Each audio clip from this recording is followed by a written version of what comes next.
Me kind of get the volume up so that way you can hear me. Hello, everyone. Good morning. I am doing another live video, and I forgot to give Lady of Shalott some fertilizer. Okay, well, I'll probably give it to her afterwards. So, anyways, I am doing another live early this morning. Because I just finished fertilizing my roses. So I thought that you can come along with me as I am doing a little bit of gardening this morning. And I am fertilizing and also watering my roses at the same time. So I'm doing it early in the morning because it is going to get really hot, and I did not want to fertilize and also water my roses and the rest of the flowers at the same time in the heat. And so far, I love giving all of you updates and also sharing with you what has been going on in my garden, because I know that a lot of you love these type of videos. And I am going to be doing a video giving some gardening tips.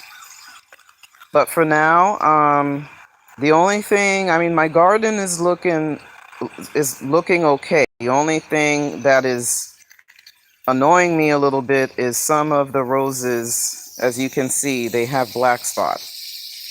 And the reason why they have black spot is because about maybe a week and a half ago to 2 weeks, it was raining, and it rained at night. And so the leaves did not have enough time for them to dry off. And so this is the reason why I have black spots. So, most of the time what happened is fungus, basically the wet leaves, it develops overnight.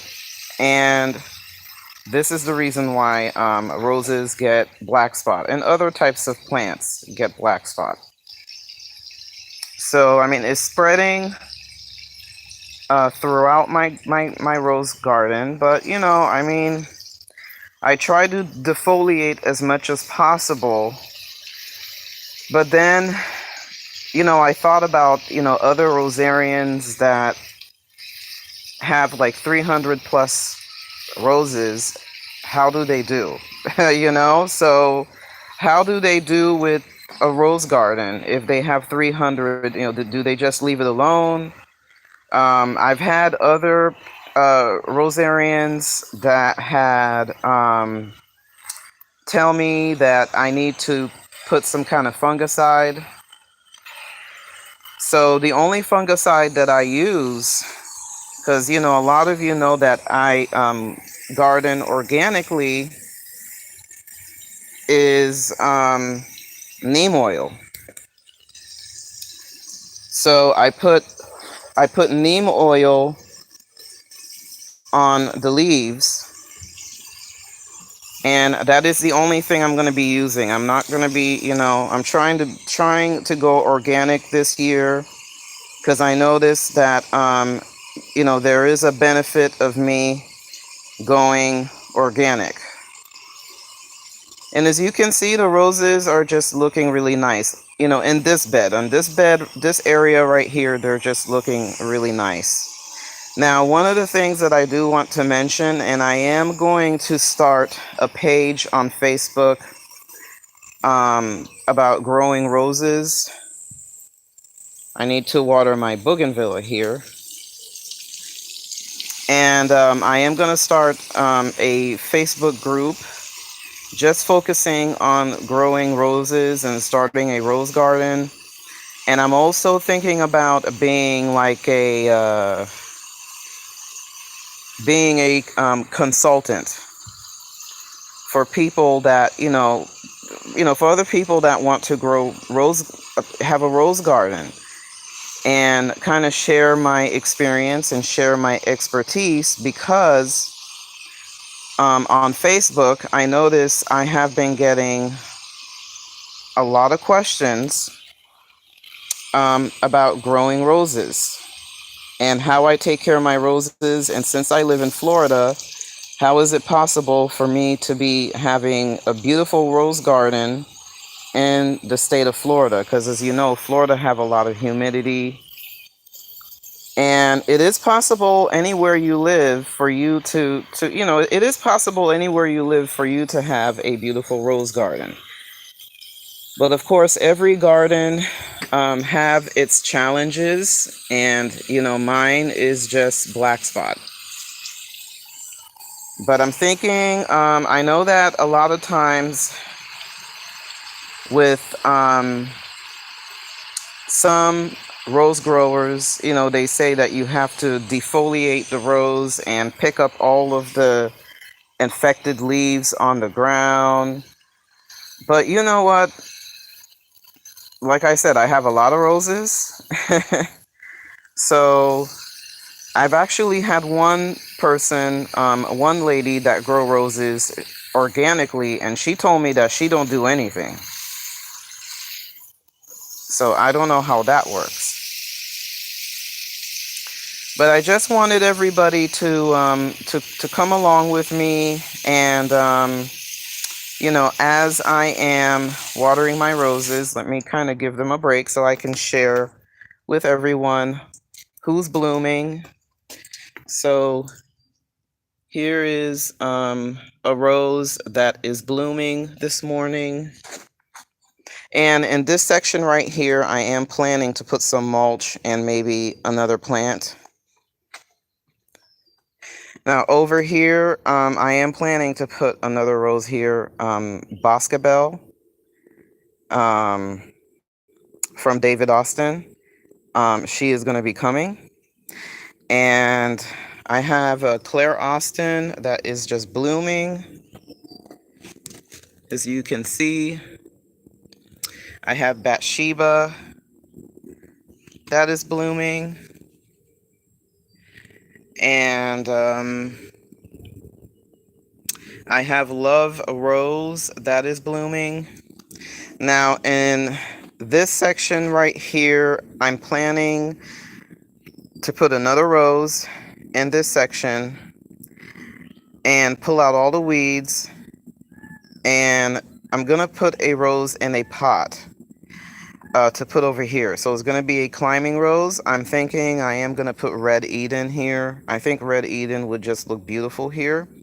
Now, this is Mulino that I got from Burt Bees, and it died on me.